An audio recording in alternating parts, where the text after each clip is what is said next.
everybody. Welcome to the training, learning, and development community. Happy Monday to you. Thanks for joining us once again. We've got a nice group of folks in the chat already. Let me just give some shout outs to some of the folks out there. Christiana Peacock is here. Suzanne Shilton, Kristen, Melissa, Barry, Artesia, Matt. Thanks for joining us. Oh, Lisa just jumped in.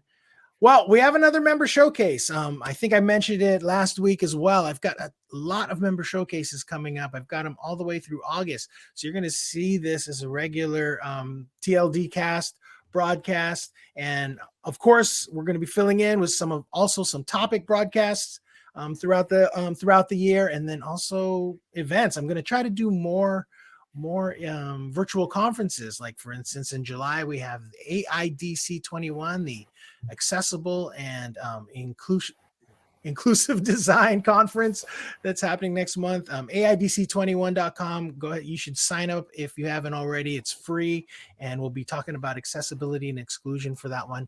I'm really excited about it. We have a lot of people, almost 100 people already registered for it, and I've barely even done any marketing. But yeah, check it out. Today, though, we are talking to Rachel Eichen of Aristocrat today in a member showcase. And yeah, so Aristocrat, we've have like Christiana is a regular on the TLDC circuit that is around. And then of course, Mike Peacock that is around. So it's nice to meet somebody else from Aristocrat. It just sounds like it must be such a fun company to work for, because I've met interesting people from there. So yeah, Rachel, thanks for joining us today. Yeah, no problem. Yeah. So for some of you, you may not know, we have like we have 11 questions in the Ask a Question area. And really this is about just profiling different members of TLDC, just getting to know them, and then connect with them on LinkedIn or wherever you might see them on social media or events, things like that. I'm going to go ahead. Is it okay, Rachel, if I post your LinkedIn URL in the chat so people can? Sure. I'm very proud of my my small name I was able to get. So Adverb? Yes.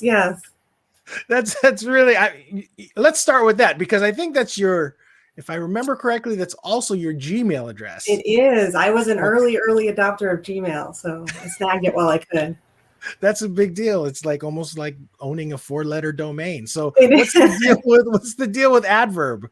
I was an English major, and I graduated with my degree in English, and I was always a big fan of adverbs, and I was always encouraging people to save them and use them properly. And I always just liked adverbs. And when people think of part of speeches, they generally don't think of adverbs. So it was a nice short name, and it worked well because you can always tell the English people from the non-English people, because when I tell them my email, if I have to spell it, sometimes people get confused, but other people are like, I know what that is. So it's nice.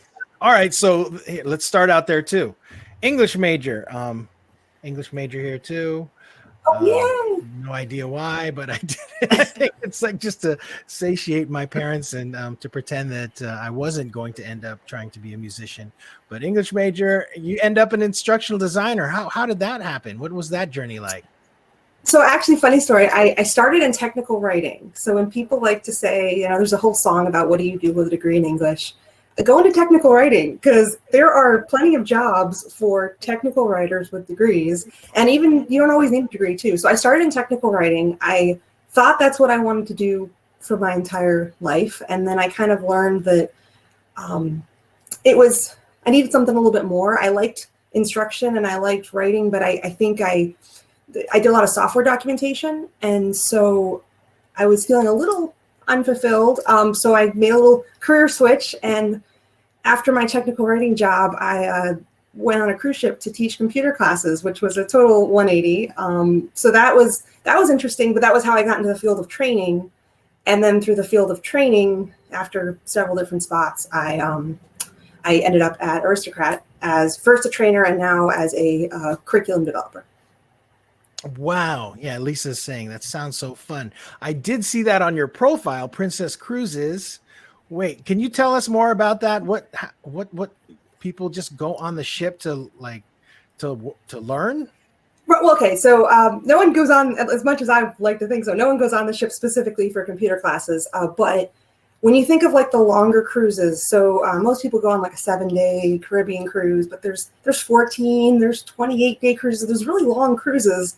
You have sea days, and then you have a lot of bored people looking for things to do on those sea days.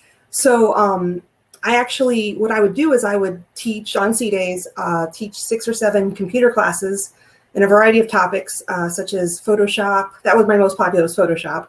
I did a lot of Microsoft Office classes. I did video editing classes, and they were more on the basic side, but people had time and they always wanted to learn these things. And I always like to joke on one of my long transatlantic cruises, which if you're not familiar, it's a cruise with like 8 sea days in a row because they're crossing the Atlantic. I had 4 Excel classes, and after the 4th class, they said, "Are there any others?" And I said, "No, that's it. I just usually have a 4 series." And they said, "Can there be a 5th one?" And I was like, "Sure, I'll make a mail merge class if you guys really want to." So I had people literally begging me for more Excel classes. So that is amazing. I have never heard that before. And so, I mean, this is probably totally unrelated, but what were the benefits of like doing that kind of a job, like being on a ship and all that? Well, the benefits are everything's included. Okay. You get all your room and board. Everything is covered. Don't go into it for the money because it's not a lot of money. It's more for the experience. But you also there were definitely a lot of challenges, but I would say getting to travel was really good. I got to see a lot of cool places. Although I joke, all these places I saw only in the daytime because cruise ships are only usually in spots at daytime, and then at night they leave. So there's so many places I haven't seen at night. So now I need to go back and, not be looking at my watch all the time, deciding when I need to get back to the ship. It was a very social job too. So while you did go out to dinner and see shows like you would on a cruise ship, you were always kind of expected to promote yourself because I was always promoting the classes and that sort of thing. So I thought it was really fun. It was a time in my life when I just wanted something different and I wanted to change careers. And so it worked out really well. Now that I'm married and a little more settled down, it's not quite it would be quite more challenging. So Right. So how long did you do it? I did it for 6.5 months, and that was 6.5 months straight. So it was not like 2 months on and then like a month off.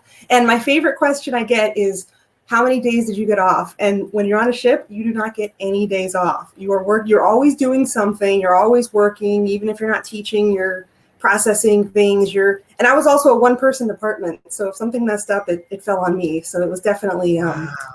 My gosh. You're thrust into a role on your own, and there's no reliable internet. So if you have a problem, you can't just Google it really quickly or go watch a YouTube video. Like it was definitely challenging at times, but it was a lot of fun. That is awesome. Well, cool. So, looks like now you're a curriculum developer, and definitely an L&D professional. What's your favorite part of being of this career, or being an instructional designer or curriculum developer? Well, one of my favorite parts, and that's just kind of about training in general, is getting to help people, getting to feel like making a difference in some way. When I was a trainer, I really enjoyed seeing people's like light bulb go off or eyes widen when they finally got something. I've always kind of liked solving problems and helping people and sort of figuring out the whys and things like that. So I think just kind of general, just being able to help make someone's life easier or that kind of thing. I think that's what I really like about the actual profession. And you mentioned earlier, while there's all these people from Aristocrat. Aristocrat is really a nice company too. I'm not just saying that because some of my coworkers are on the call. I really enjoy working in the industry and just working. Gaming is a really fun industry to work in. Probably more fun than I thought it would be. So, but it's really enjoyable. Nice. Okay, so you work with Christiana, you work with Mike Peacock. What is that like? Are you guys on the same team? Yes, we are actually. So Mike and I and Christiana's over us. So yes, we are on the same team, the same ecosphere. So what? Oh yeah. You three just alone seem like already a very interesting group. I mean, Christiana, van life. She's living on a sailboat. You used to work on a cruise ship. Mike Peacock, professional musician, songwriter, all kinds of stuff. What a colorful group of people you already are. And I will say for Christiana, there's a lot of parallels in her boat life to my cruise ship life. Although she's living on a much smaller boat. So I lived on a much bigger boat that was not managed. Nice. So, okay. So now you're a curriculum developer. What kind of projects are you working on right now?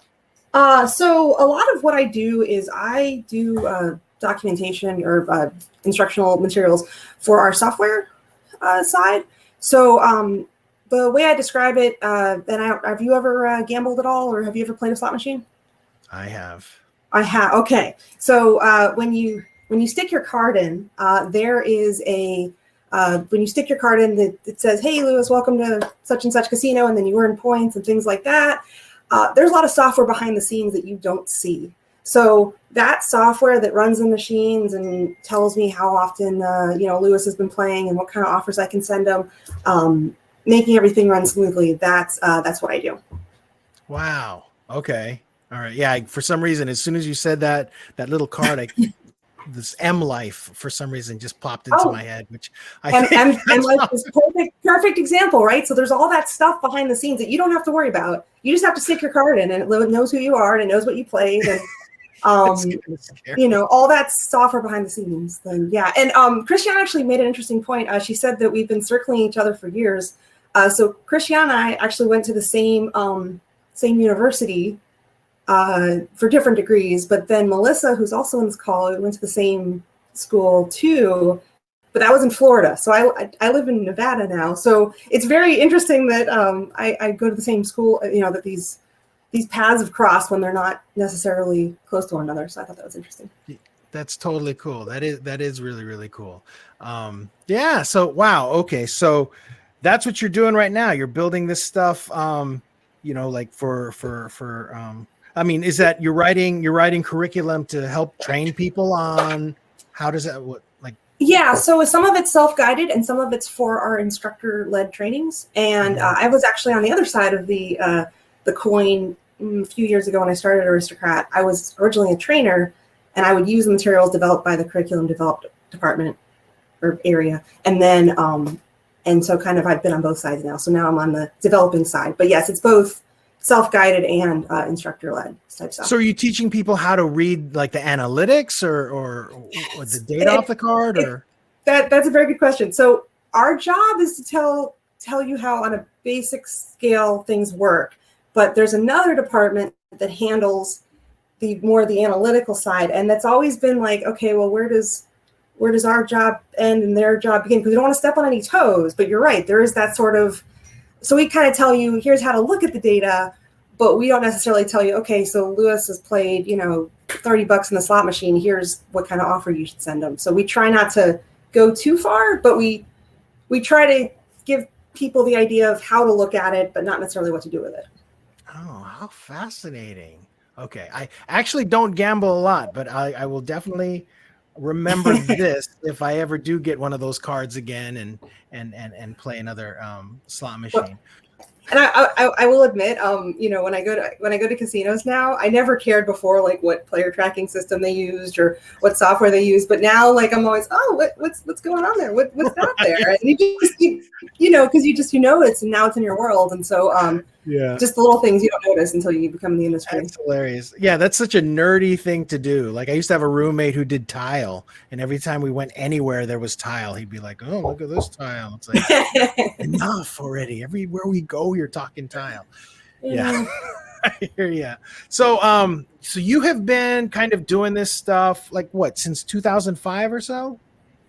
So I've been, I guess so. Let me think of when I was actually, so 2005 is when I started probably, my professional career. Maybe like 2003 is when I was a tech writer. But yeah, I was on the, I would say 2005 is when I had start of a professional career. And then, so I've been in the training world since 2009. So from 2009 onward, I've done some form of training. That's great. So, over a decade. Yeah. It's crazy to think about that. That's time goes by pretty quickly. So is there anything that you know now that you wish you could have told yourself back then? Plenty. There's, I could write a whole book on it, but, I would say one thing that I would probably tell myself is, because when I started off as a tech writer working at a company, I'm like, this is it. I'm set. I got my degree. This is my job. I'm going to do this for my whole life. And I kind of learned that, you know what, maybe this isn't exactly what I wanted to do, even though it's what I went to school for. So I would say, you know what, your plans may change. I divert, the courses may change and you may decide on different things, and that's okay, but don't just be, okay, this is my goal and this is what I'm going to do, and don't be resistant to change. And had I known I was going to be working on a cruise ship and I was going to move to Las Vegas eventually, like I would not have imagined any of that. I would have been really pumped that I was moving to Vegas, though. I would have been really excited, but I also would have been like, no way, you got the wrong person. So where'd you live before Vegas? I lived in Florida. So I actually moved to Vegas for the job I had now. So I lived in Florida for 30 years, roughly. Wow. Yeah. Yeah. So that's a change. Mm-hmm. Going to the desert. Wow. That's very cool. Nice. Well, so interesting, all of this stuff. You know what? Christiana just added this really interesting question in the QA area, and I think it's going to relate to some of the things that I wanted to ask you specifically, and I kind of want to get into it because I'm dying to know. Now, she's asking, why are you considered the meme queen? Which I want to say before we talk about start talking about memes. You actually, people can be really, really good at doing memes, and I'd never considered that. So I need to hear the answer to this one. Okay, so I need to clarify. I'm not a meme queen. I would call myself more of a meme police. So I'm a meme enforcer. I don't think my creativity is as good with memes, but I'm big on rules, and memes are big on, they have rules. That's what makes them funny. So right. I like when people follow the meme rules. So sometimes people don't follow the meme rules, and it can be kind of it's like, oh, it loses its intended meaning.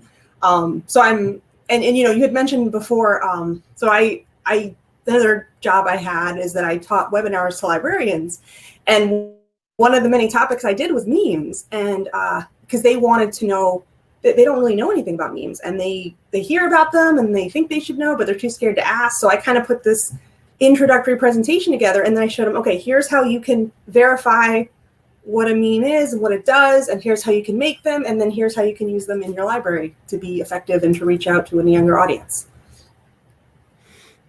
Rachel, is there any chance that you might be able to teach that class to our community? Sure. I'm always happy. Like whatever anything you were too scared to ask, I'm always good with those, because I'm a beginner. I'm always a beginner. I'm always asking questions, and so I feel like sometimes we like to leave out we always assume that we know too much, but a lot of people don't even know what a meme is. They kind of just use that word and they throw it around. But I'm probably one of those people, because I think it's really, really interesting. Like, I go to Reddit sometimes, and people when they get into memes there, it's like, okay, yeah, there's something about memes that I really don't know, because people can take them very, very seriously. And so I'm not kidding, where if you can actually do like a 20-30 minute webinar on teaching memes, I would love to host that on TLDC. But I don't want to go down a rabbit hole with this. I would like to know a little bit more about this, the teaching librarians and stuff. Now, you also have a fan fiction presentation that you did. Yeah, I have many presentations. The ones you saw highlighted on my LinkedIn profile are just the most exciting ones, because I teach, I don't want to say boring, but just like I teach productivity tools and Google Suites too, but that one's not as exciting as fan fiction. Right. So right. And I think that I like that particular topic, like memes, is something that it's like, okay, fan fiction. Yeah, I can kind of figure out what fan fiction is, but there is a lot more to it. I used to work with somebody that was a huge, she used to write fan fiction, and when I get into conversations with her about it, I'm like, wow, this is serious stuff. Like, I had no idea. So you probably know quite a bit about that. I know somewhat. I too have written fan fiction, although I won't admit which kind, but I have written fan fiction. And I think personally it's a great vehicle for people who want to write, to take an established universe and write, kind of learn the techniques of writing, because I had an editor, I had people reviewing my stuff, I had people critiquing it. So you're basically like a published author. You just don't get the money, but it's great. It's a great way to get an audience out. And there's a lot of universes and things like that. And so why not take something that you love or something that you hated and turn it into something that you love? Right. Now, I sort of want to kind of, resolve this a little bit. But so memes, fan fiction, hashtags, I don't know, there are probably other topics that you know of that you're really, really interesting that you've created courses on.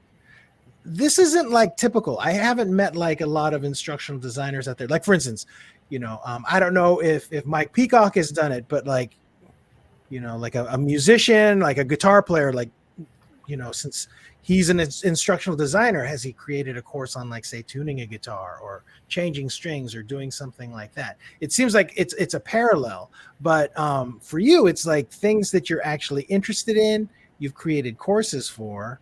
Was this something that, you were assigned to do, or is it something you're like, I'm going to teach these librarians this topic, or how did that work? So the way it worked was I was just graduating with my library science degree, and I was actually at a convention. They have library conventions, which are a lot of fun, by the way. More fun than you might think they are, because you get a lot of free books. But I met somebody who was in charge of putting together these technology classes, and which, by the way, the organization that she works for is TBLC, which is the Tampa Bay Library Consortium. So I always get the two confused, TLDC and TBLC. Anyway, she was advertising these classes to other libraries, and she wasn't really looking for anybody, but I was like, hey, do you ever need instructors? And I gave her my resume thinking absolutely nothing would happen. And she actually called me back and said, okay, let's have you do one class. And so I did one, and then I did another and another. And originally she would give me the topics because she knew what they were looking for. But as I kind of got more under my belt, I said, well, what if I taught a class on memes? And she said, okay, well, show me what that would look like. So I had to write a whole course outline. I had to say, okay, this is what we would do in an hour. This is what I'd cover.